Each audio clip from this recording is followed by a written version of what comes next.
माननीय सदस्य श्री सुरेश महात्रे जी। धन्यवाद अध्यक्ष महोदय। मी आपलं लक्ष वेधू इच्छितो।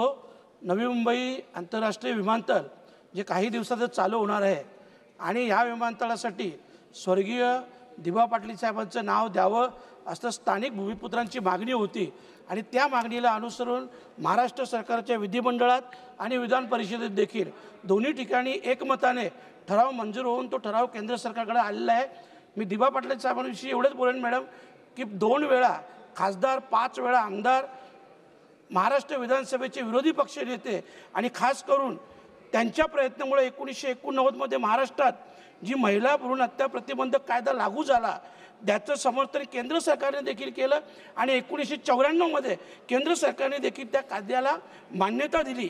1984 मध्ये जो झाशी गावचं आंदोलन झाला सिडकोच्या विरोधात मॅडम, त्या आंदोलन देखील दिबा पाटील साहेब स्वतः जखमी होते, 5 लोक हुतात्मे झाले आणि त्यानंतर भूमीच्या बदल्यात भूमी असं 12.5% पुनर्वसन धोरण लागू करण्याची मोलाची भूमिका त्यांच्यामार्फत बजावली गेली।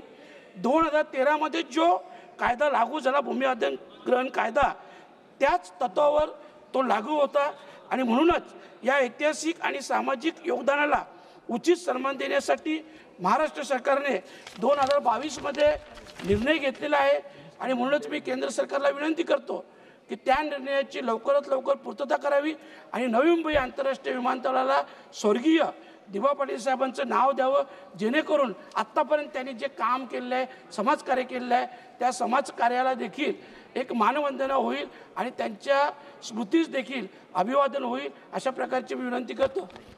धन्यवाद मॅडम।